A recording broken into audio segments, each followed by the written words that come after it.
Quelques singularités dans l'aspect du linceul ne vous ont sûrement pas échappé. Par exemple, la différence de taille entre les faces antérieures ou ventrales et la face postérieure ou dorsale, la quasi-absence du pied gauche, l'absence totale des pouces des mains. Certains d'entre vous, médecins ou kinésithérapeutes avertis, ont remarqué que les mains étaient en hyperextension alors que les doigts auraient dû être en semi-flexion et que les orteils du pied droit étaient anormalement visibles sur la face plantaire droite. Parmi vous, quelques-uns sont perplexes devant les affirmations contradictoires entre différents auteurs. Nous ne citerons que quelques points. La taille de Jésus, la présence ou l'absence de bandelettes autour du linceul, la présence ou non d'un pagne, le nombre de clous utilisés pour crucifier les pieds, 1 ou 2, la coutume juive de placer ou non des piécettes sur les yeux des morts, etc. Puisqu'il est définitivement prouvé depuis plus de 20 ans maintenant que ce linceul est tissé avec du lin récolté au 1er siècle, qu'il a enfermé Jésus de Nazareth après sa mort et avant sa résurrection 36 heures plus tard, il y a fatalement une explication logique à ces étrangetés. Elles ont déjà été traitées en détail dans notre livre « Études et révélations sur le linceul » paru en 2017, mais comme elles sont disséminées dans les 340 pages du volume, nous allons regrouper ces informations par thème pour qu'elles nous soient plus facilement accessibles. Commençons notre étude de ces particularités par celle des anomalies apparentes et notamment par la différence de taille de Jésus selon que l'on examine la face antérieure ou la face postérieure du linceul. Si le corps de Jésus avait été allongé horizontalement dans son tombeau comme l'immense majorité des défunts sur leur lit de mort, il n'y aurait évidemment pas de différence. Pendant très longtemps, on a cru que le corps de Jésus avait reposé à plat dos, comme ce gisant de Jean V, duc de Bretagne, mais c'était l'époque où on adorait cette sainte relique sans trop se poser de questions, et sa grande longueur, 4,40 m, ne facilitait pas les comparaisons de longueur. Il n'empêche que la différence de taille entre les deux faces existait il y a environ 10 cm, mais cela ne se remarquait pas vraiment.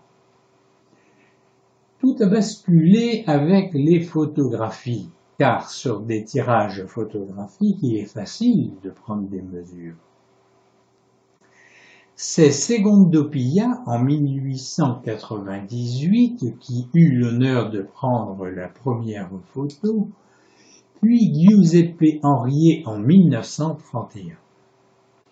Il n'y eut aucune ostension, donc aucune photographie, entre ces deux dates.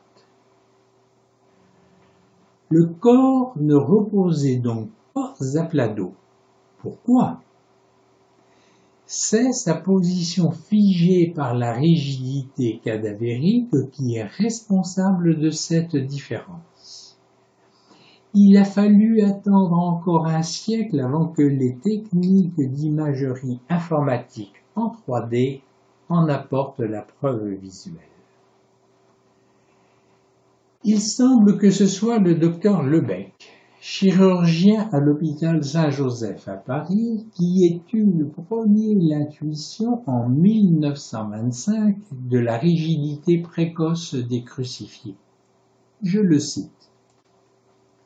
Comme d'autre part, l'oxygénation se fait mal dans les poumons qui fonctionnent insuffisamment, La surcharge en acide carbonique provoque une excitation des fibres musculaires et, comme conséquence, une sorte d'état tétanique du corps entier. Fin de citation, extraite du livre La Passion de Jésus-Christ selon le chirurgien du docteur Pierre Barbet, page 109. Antoine le Grand a recueilli le témoignage de 2 anciens prisonniers de Dachau, témoignage dont je ne conserve que la partie médicale, les raffinements sadiques des tortures des SS étant révoltants. Même des bêtes n'y penseraient pas. Un prisonnier était attaché par les 2 bras au plafond d'une salle de façon à ce que ses pieds ne puissent toucher terre. Je cite un des témoins.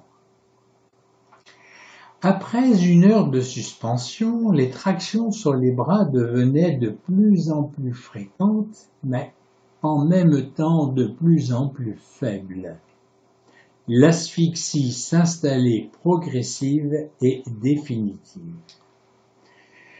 La cage thoracique était gonflée au maximum, le creux épigastrique très creusé.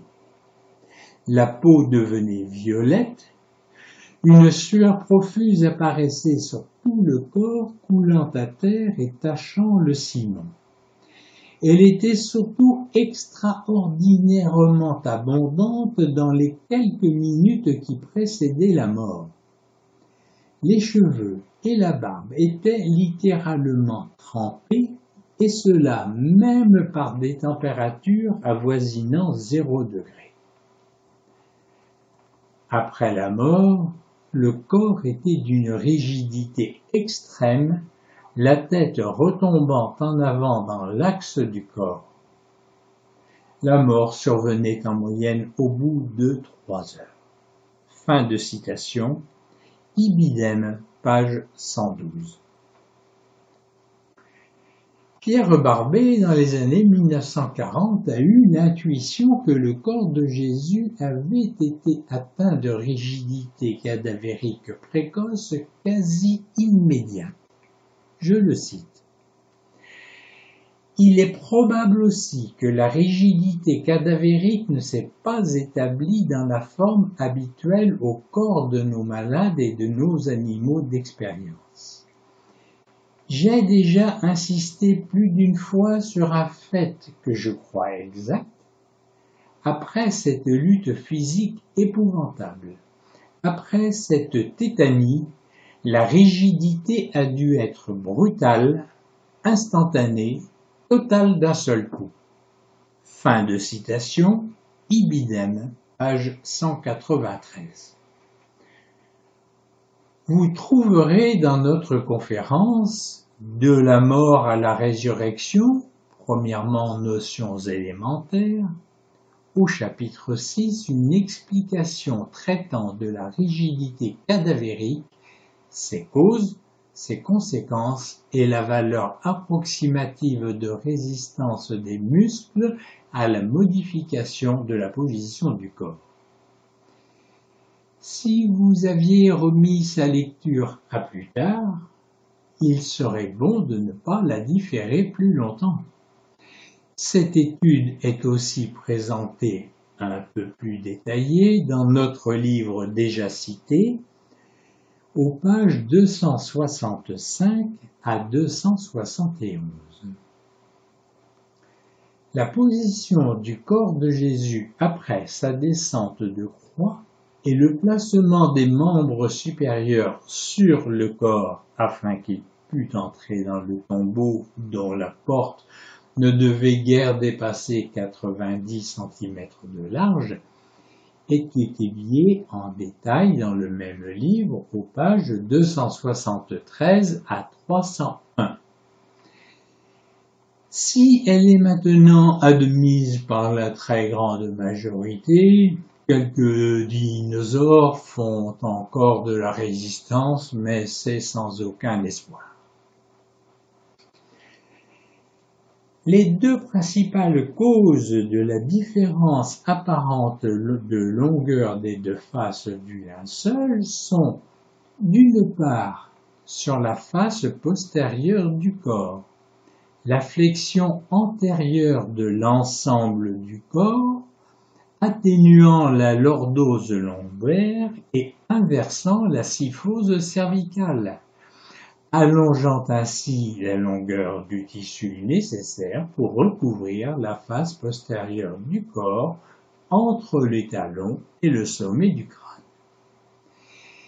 Et d'autre part, sur la face antérieure du corps, cette même flexion antérieure de la tête de l'ordre de 40 degrés, amenant le menton et la barbe au contact de la fourchette sternale, annuler les 10 à 12 cm de hauteur séparant normalement ces deux structures et diminuant la longueur du tissu pour couvrir la face antérieure du corps. Étudions maintenant le pied gauche et sa crucifixion.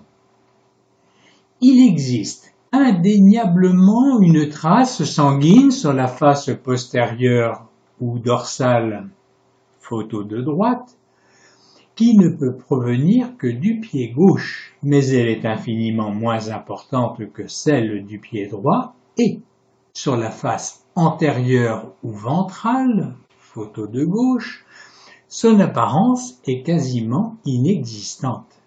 D'où la croyance encore très répandue que les deux pieds avaient été crucifiés l'un sur l'autre, un seul clou pouvant alors suffire.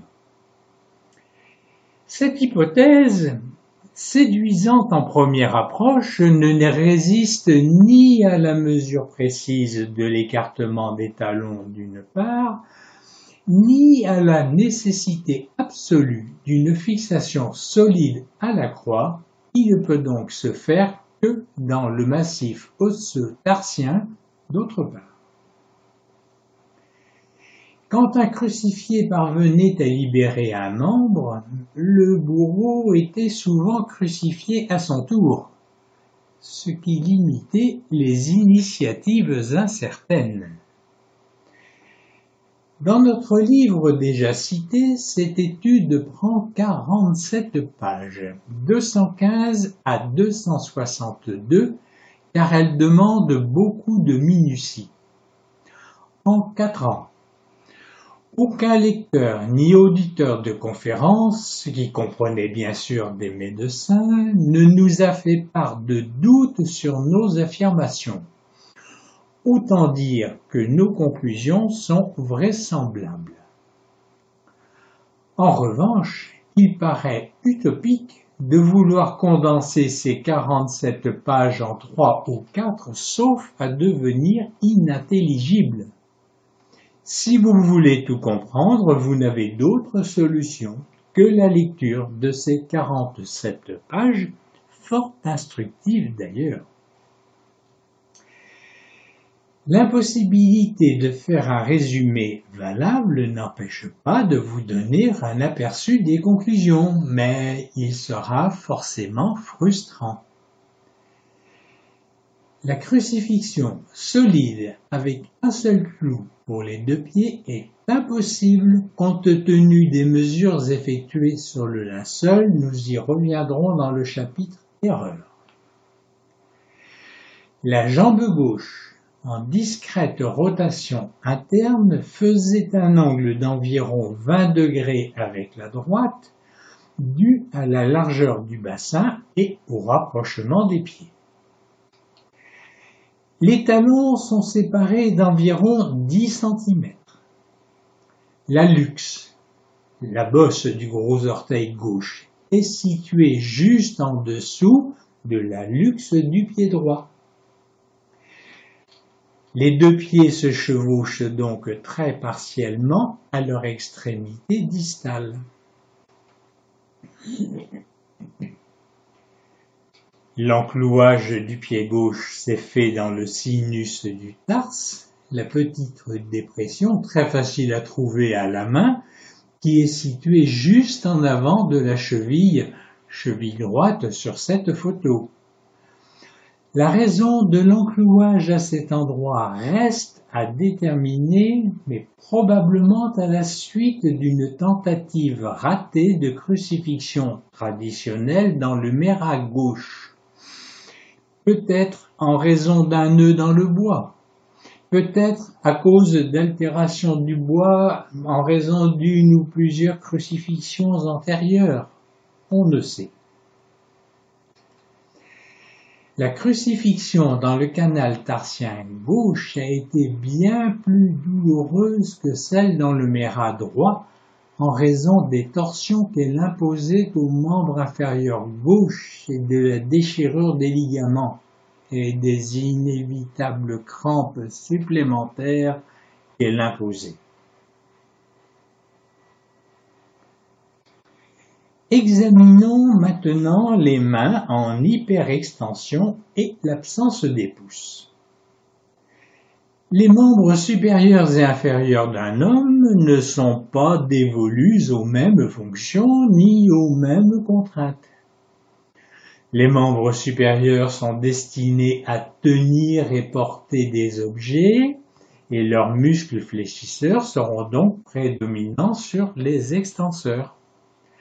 A contrario, les membres inférieurs sont surtout destinés à la propulsion du corps, la marche, la course, le saut, et leurs muscles extenseurs seront donc prédominants sur les fléchisseurs. L'hyperextension des doigts est donc une anomalie. Il devrait être au moins semi-fléchi comme sur ce crucifix réalisé par le docteur Charles Villandre, chirurgien, ami et collègue de Pierre Barbet et artiste à ses heures. Ce défaut de flexion peut provenir soit d'une faiblesse ou d'une paralysie des muscles fléchisseurs, mais aussi d'une atteinte de leurs tendons et ou des nerfs qui les commandent. L'enclouage dans l'espace de Desto, en bas et à gauche, blesse gravement d'une part le nerf médian au bout de la flèche rouge, innervant entre autres muscles le fléchisseur commun superficiel des doigts et l'opposant du pouce.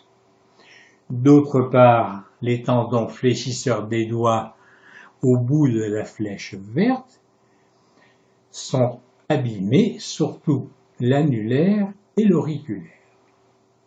Les muscles fléchisseurs des doigts étant presque inactifs, les crampes puis la rigidité affecteront leurs muscles extenseurs. L'explication détaillée se trouve dans le livre aux pages 209-214. Nous venons de voir que le nerf médian commandait l'opposant du pouce. La lésion partielle de ce nerf, atteignant surtout les fibres destinées aux adducteurs et à l'opposant du pouce, entraînait une contraction de ces muscles, elle-même responsable d'une flexion du pouce dans la paume de la main, raison pour laquelle les deux mains semblent dénuées de pouce. Comptez bien, il n'y a que 4 doigts visibles.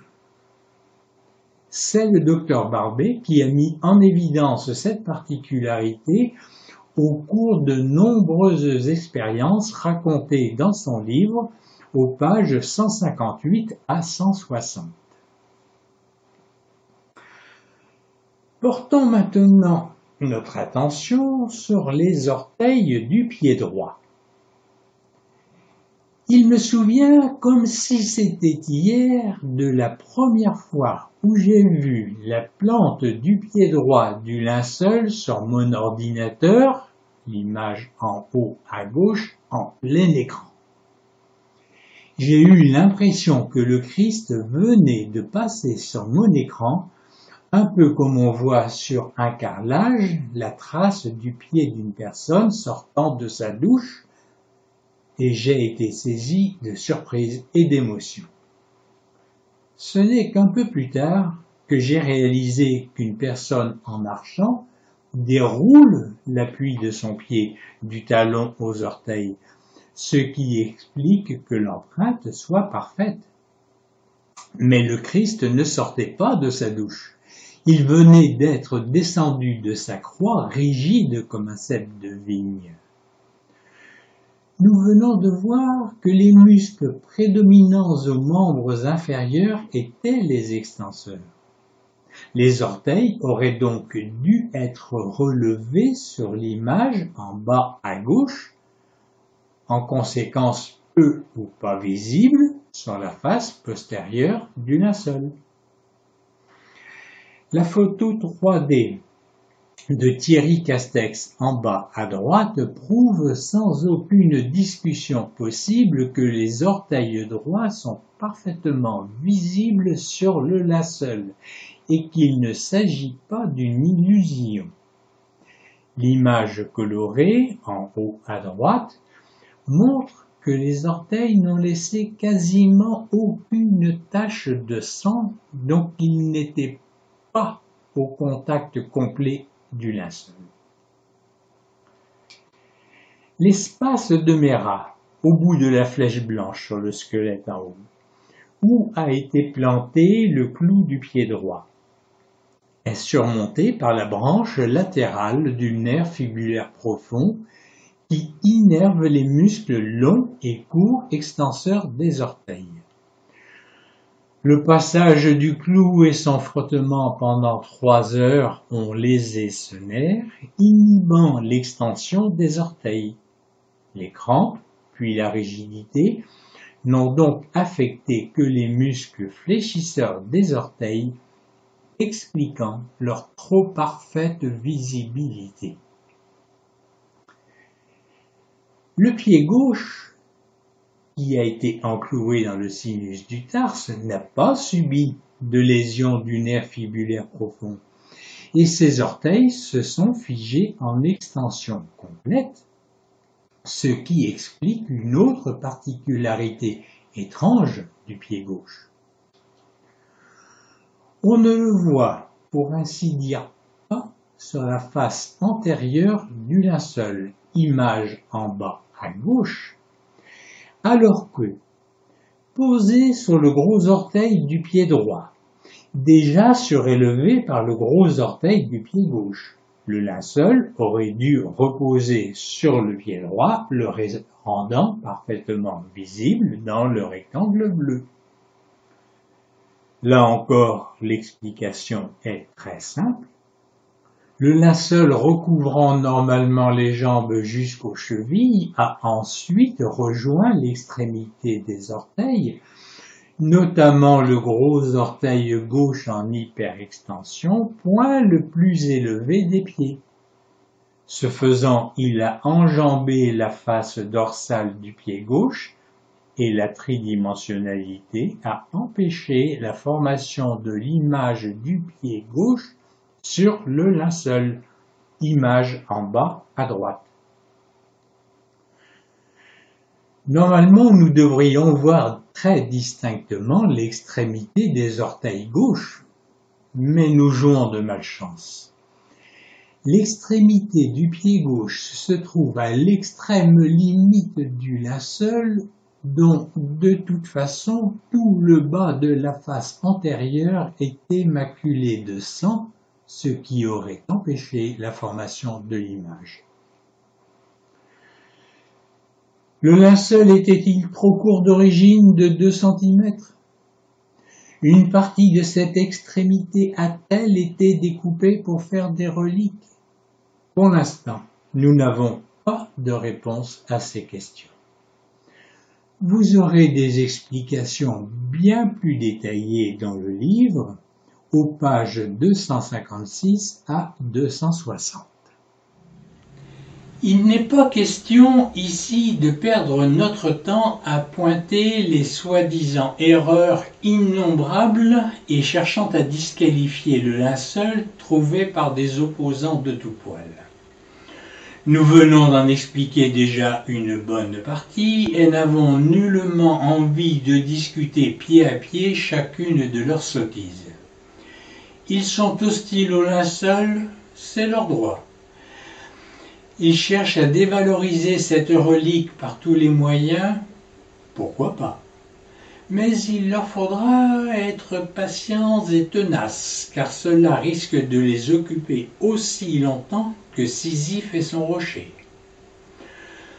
Non, les erreurs dont nous allons parler sont celles énoncées sans intention de nuire par des personnes qui s'intéressent au linceul, mais dont la culture syndénologique et ou médicale et ou scientifique semble avoir des lacunes, parfois profondes, voire abyssales, aboutissant parfois à des monstruosités pourtant écrites et publiées. Il est hors de question de citer qui que ce soit, d'autant que chacun, répétant de bonne foi, hélas sans prendre la peine de vérifier ses affirmations, et c'est là que le bas blesse, chacun répétant les erreurs de ses contemporains ou de ses prédécesseurs, et il est très difficile de remonter à l'auteur de la bourde. Il n'est donc pas question d'accuser des personnes, mais de pointer des erreurs ou des incohérences afin qu'elles cessent. Le radiocarbone s'est déjà chargé d'allumer une guerre syndénologique et s'en est très mal tiré, n'en déplaise à certains, mais pour le plus grand plaisir de beaucoup. Il en restera cependant des séquelles durables, plus ou moins entretenues d'ailleurs par l'Église elle-même. Le linceul n'a jamais récupéré officiellement sa qualité de sainte relique. Il doit se contenter pour l'instant de celle d'icône, c'est-à-dire d'image pieuse. Omission, négligence, volonté délibérée. Arnaud Upinski avait envoyé il y a quelques années au pape François une lettre au ton certes assez peu protocolaire, mais qui a eu le double mérite de remettre au premier plan un sujet d'importance majeure dans la mémoire du souverain pontife et, par contre-coup, de révéler les pensées profondes des uns et des autres. L'erreur la plus courante concerne la tridimensionnalité et ses conséquences. Vous savez maintenant par cœur que la tridimensionnalité repose sur le parcours très limité des particules alpha, probablement à l'origine de l'image, dans l'air seulement 3 à 4 cm, dans le tissu du linceul au maximum 0,125 mm alors que son épaisseur est de 3 mm. Ce sont les travaux du Sturp qui ont affirmé cela dans les dernières années de 1970, début 1980, il y a déjà 40 ans, et le Sturp n'affirmait que ce qu'il avait prouvé. 40 ans plus tard, on pouvait penser que ce problème était définitivement réglé, mais comme je vous l'ai déjà dit, bien peu d'auteurs ont vraiment travaillé personnellement sur le linceul. La très grande majorité répétant docilement ce que quelques pontes avaient affirmé jadis, puisque c'étaient des pontes. Cette servilité évite des conflits d'amour-propre qui, comme chacun le sait, se froissent en quelques secondes, mais demandent des années avant de retrouver son aspect antérieur. En soi, le problème ne serait pas grave s'il n'y avait le côté pédagogique qui pourrit les générations à venir. Il est donc indispensable là aussi de remettre les choses à leur vraie place, même si cela doit faire grincer des dents à quelques célébrités vraies ou autoproclamées. Parlons des bandelettes qui auraient entouré mains, pieds et tête à l'époque de Jésus. Commençons par les cas les plus courants, les décès survenant après accident, maladie ou vieillesse. La rigidité cadavérique commençait immédiatement après le décès, bien entendu, dès la disparition de l'ATP, mais ne devenait vraiment perceptible qu'après quelques heures, une huitaine, pour être complète seulement 6 à 12 heures plus tard. Débutant à la tête, elle s'étendait progressivement jusqu'au bas du corps. Le mort était transporté de son domicile à son tombeau sur une sorte de brancard, en général moins de 12 heures après le décès, donc en rigidité très relative. Les membres supérieurs étaient croisés sur l'abdomen du défunt, les jambes étendues parallèlement dans l'axe du corps.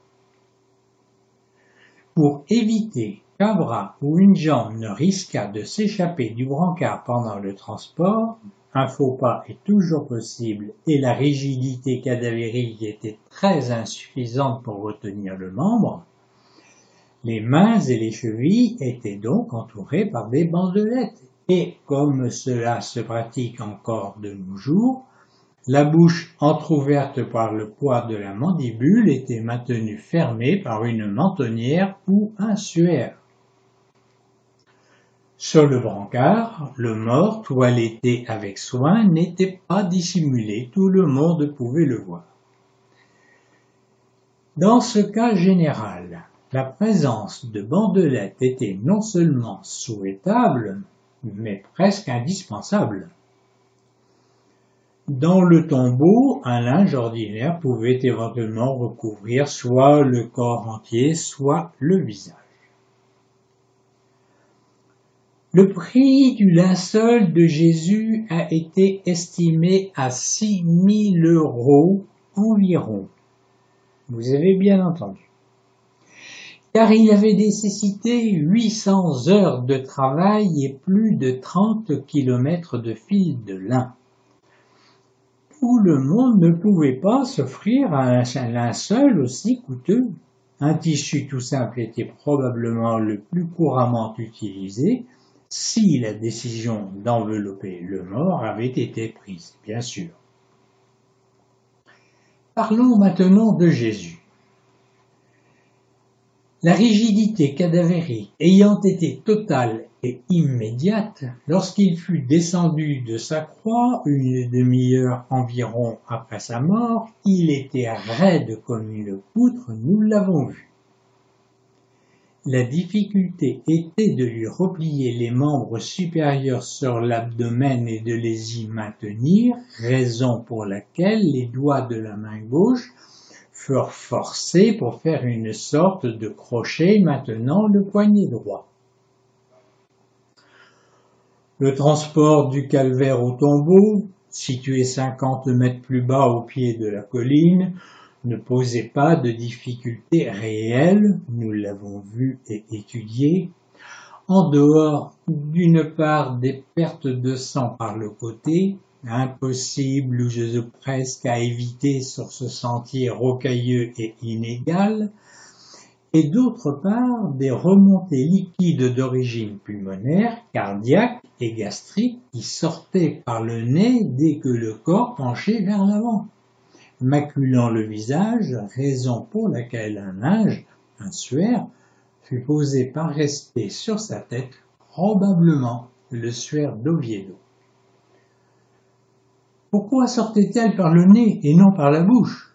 Tout simplement parce que les cavités nasales et buccales communiquent au niveau du pharynx et que la bouche était totalement fermée par la rigidité cadavérique. Les muscles masséters surtout, mais aussi temporal et ptérygoïdiens, responsables de la fermeture buccale, sont infiniment plus puissants que les muscles commandant l'ouverture de la bouche. Tout le monde sait qu'en cas de crise d'épilepsie, il faut essayer d'empêcher le malade de se mordre la langue, au risque d'une hémorragie pouvant être importante. Pour ce faire, si on en a le temps, on introduit dans la bouche un bout de tissu, un objet en caoutchouc, mais jamais un doigt qui risquerait une fracture. C'est dire si ces muscles sont puissants. Une anecdote navrante sur la résistance des masséters. lors de l'autopsie d'un fœtus presque mature, enlevé par césarienne juste après le décès de sa mère. Le médecin a été très surpris par la rigidité du fœtus, décédé depuis quelques heures, et notamment de la difficulté à lui ouvrir la bouche. Arrivés au tombeau, un ou deux disciples descendirent préparer le linceul dans la niche, puis d'autres disciples descendirent Jésus et le posèrent sur la face postérieure du linceul. Quel était le risque que les membres supérieurs s'échappent? Nul. C'était une statue de bois, et en plus les doigts gauches en crochet assuraient le maintien. Il en va de même pour les membres inférieurs, ainsi que pour la bouche qu'il serait presque impossible à ouvrir de force, même avec l'aide d'un bout de bois. Alors, pourquoi attacher ce qui ne peut pas bouger? Admettons, cependant, contre toute vraisemblance, et pour pousser le raisonnement à l'extrême, que des bandelettes eussent quand même été mises en place. Il y avait deux façons de les poser, soit directement sur le corps, puis fermer le linceul par-dessus, soit fermer d'abord le linceul et poser les bandelettes par-dessus. Prenons le premier cas, qui correspond aux deux images de gauche. Les bandelettes ont été posées directement sur le corps.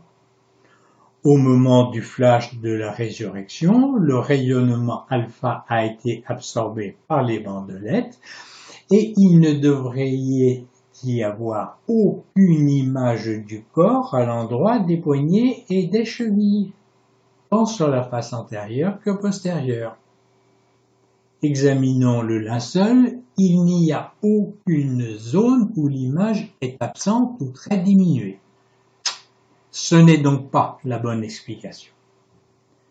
Deuxième cas, et ce sont les deux images de droite, les bandelettes ont été posées sur le linceul déjà fermé. Dans ce cas, le linceul étant plus près du corps à l'endroit des poignets et des chevilles, le flash de la résurrection a dû donner une intensité de coloration plus importante à ces endroits. Examinons à nouveau soigneusement le linceul sur ses faces antérieures et postérieures à la recherche d'une augmentation d'intensité de l'image corporelle sur ces zones. Il n'y en a pas, et même l'image des chevilles sur la face postérieure est extrêmement ténue. Ce n'est donc pas non plus la bonne explication. Au total, soit le flash de la résurrection est une invention du stiope, mais alors, d'où vient le reste de l'image?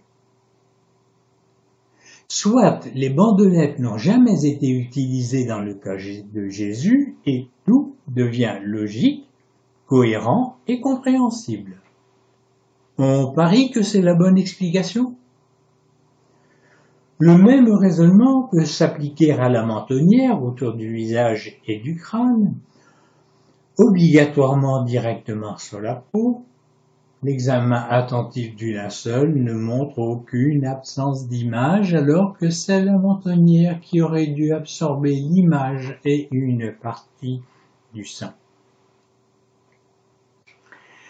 Si un objet quelconque, en général un morceau de tissu, d'une épaisseur d'un dixième de millimètre ou plus, avait été interposé entre le corps et le linceul, le rayonnement alpha aurait été absorbé par cet objet et le linceul aurait en regard une absence totale d'image de la résurrection.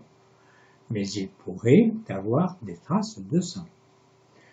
Donc, quand on dit par exemple que Jésus portait un pagne dans son linceul, ce pagne théorique, perdu et jamais retrouvé, aurait absorbé le flash de la résurrection et le linceul devrait être dépourvu d'image corporelle sur la même surface. Un simple coup d'œil suffit à vérifier qu'il n'en est rien. Cette aberration imaginaire a pourtant été dite, écrite et publiée. C'est l'erreur typique que l'on a retrouvée pour la mentonnière, les impossibles bandelettes et la coiffe de Cahors, faite de 8 épaisseurs de tissu superposés, dont certains disent qu'elle était sur la tête de Jésus dans le linceul. Attention, ne nous faites pas dire ce que nous n'avons pas écrit. Il est très possible que la coiffe de Cahors ait été le bonnet que portait Jésus au jardin des Oliviers lors de son arrestation, de ses déplacements de chez le grand prêtre chez Hérode, après une nuit de coups et sévices par une soldatesque livrée à elle-même et solidement imbibée de vin, puis de chez Hérode à la forteresse Antonia. Des études sont en cours ou devraient débuter incessamment. Il faudra comparer leurs résultats avec ceux que nous avons pour le linceul, notamment groupe sanguin, datation en carbone, etc. ADN de préférence, mais c'est l'omerta totale, avant de se prononcer. La seule certitude est qu'elle ne pouvait pas être sur la tête de Jésus dans le tombeau, nous n'aurions aucune image du front, ni du crâne, ni des cheveux sur l'arrière de la tête. Or, ces images sont parfaitement visibles sur le linceul que vous avez sous les yeux. Peut-on espérer que ce problème directement lié à la tridimensionnalité soit définitivement réglé? Rien n'est moins sûr. Car bien que connus et réfutés depuis 40 ans, certains ont la tête dure et répètent inlassablement les mêmes bêtises. Le pire est que certains font même de la formation arguant de leurs compétences et de leur notoriété. Nous espérons que le désagrément de cette mise au point sans concession fera peut-être comprendre, au moins aux jeunes générations, que ces calembredènes d'un autre âge peuvent passer aux oubliettes de la syndonologie sans provoquer un deuil national. Parlons maintenant de la taille de Jésus. Nous possédons le linceul qui a moulé son corps pendant son séjour au tombeau. Nous avons les dimensions de ce linceul, 4,42 m par 1,13 m. Nous avons vu que les orteils arrivaient exactement au niveau des extrémités, plus ou moins 2 cm d'une face ou l'autre. Pour calculer la taille de Jésus, il faut commencer par mesurer sur le linceul la longueur des différents segments du corps, les reporter sur le linceul en position de rigidité, puis redresser cette position de Jésus en respectant les longueurs mesurées. Dans notre livre, où la procédure est très détaillée et argumentée, cela prend 28 pages, 273 à 301. Il est donc tout aussi impensable de les répéter ou de les condenser. La chose importante est de choisir un point de départ invariable quelles que soient les positions du corps et des pieds. Le meilleur nous a semblé être le CRTA, centre de rotation tibio-astragalien dans la cheville, au centre de la poulie astragalienne. Le résultat que nous avons trouvé est que Jésus mesurait entre 1,95 m plus ou moins 2 cm. Les essais d'ensevelissement d'un quadragénaire de corpulence normale, mesurant 1,80 m, montraient que le linceul était trop grand et que les traces sanguines ne correspondaient pas avec les plaies au niveau du front. Avec un quadragénaire de corpulence normale mesurant 1,93 m, le linceul était parfaitement adapté à les caillots frontaux, c'était décalqué exactement à la bonne place et nulle part ailleurs. Le docteur Jean-Maurice Clerc avait tenté en 1995, me semble-t-il, une évaluation de la taille du Christ, d'une part à partir des dimensions de la Sainte Face, et obtenait une taille de 204,4 cm. D'autre part à partir des proportions du corps, ce qui donnait une taille entre 1,97 m et 2,02 m. Enfin, à partir des proportions de la main, aboutissant à une taille comprise entre 1,95 m et 2 m. Quelqu'un peut-il expliquer que les tailles données par Jésus varient de 1,62 m, Monseigneur Riggi, à 1,95 m, François Giraud, et même 2 m, Jean-Maurice Clerc, le tout pour un consensus autour de 1,80 m. Essayons maintenant de nous mettre une seconde dans l'esprit d'une personne intéressée par le linceul de Turin, dont elle a beaucoup entendu parler, mais qu'elle découvre, ou dans l'esprit des cardinaux ou du pape qui ont à juger de l'opportunité de la restitution de sa qualité de sainte relique au linceul. Quelle impression vont-ils retirer d'un tel amas de désaccords et d'erreurs? Si nous lisions de telles contradictions sur un sujet que nous abordons pour la première fois, nous nous dirions que c'est une pétaudière dont il n'y a rien à sortir et pourquoi pas que c'est peut-être bien le radiocarbone qui, en définitive, avait raison. Et ce serait une erreur fatale, le radiocarbone ayant triché et menti tout au long de cette expérience. Il n'est pas impossible que ce soit le but poursuivi par certains qui ne croient pas à l'authenticité du linceul tout en prenant des postures contraires, mais il ne représente certainement pas la majorité qui est composée de chercheurs honnêtes, consciencieux, travailleurs, à la quête d'une seule gloire, celle de Jésus-Christ ayant souffert sa passion pour racheter les péchés de toute l'humanité et étant ressuscité pour ouvrir les portes du royaume des cieux aux hommes de bonne volonté. Il faut quand même poser clairement une question, car Jésus ne pouvait à la fois mesurer 1,75 m, 1,80 m, 1,95 m et 2 m. Et on oublie l'aberrant 1,62 m. En dehors des travaux de Jean-Maurice Clerc et de François Giraud, quelqu'un a-t-il déjà mesuré la taille de Jésus? Non pas estimé, mais avec de véritables instruments de mesure. Qui? Quand? Par quelle méthode? Où et quand ont été publiés les comptes rendus? À notre connaissance, ce travail n'avait pas été fait. La plupart se contentant d'évaluer la taille et les autres recopiaient les chiffres consensuels, ce qui évite bien des remarques désobligeantes.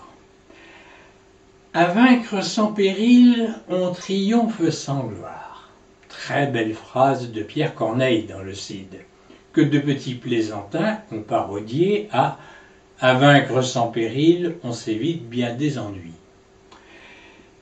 En ce qui me concerne, les ennuis potentiels ne m'inquiètent pas, car tous mes résultats reposent sur des preuves bien établies, étayées, mesurées, vérifiées.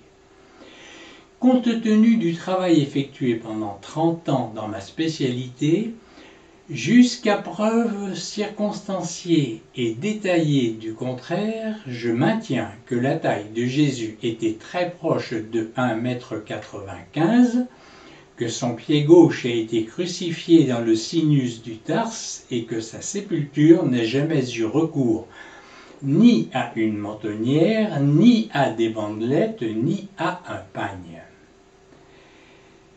Merci d'avance à tous ceux qui auront la gentillesse de prendre part à ces débats sous une forme courtoise et constructive, la science ne pouvant se permettre d'affirmer simultanément deux choses contradictoires. C'est un de ses principes de base.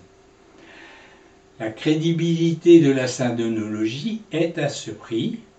Soit elle est une science et doit respecter le principe de non-contradiction de la science, soit elle est l'occasion de sympathiques colloques, réunions et symposiums où chacun débite ses petites idées sans apporter de preuves incontestables et sans se préoccuper de savoir si elles sont compatibles avec les autres sciences et ou les autres travaux validés par des spécialistes. Si tel est le cas, il ne faut pas en vouloir à l'Église et au pape de prendre la syndonologie pour un passe-temps respectable, certes, mais totalement incertain et ne justifiant pas de prise de position dans l'immédiat.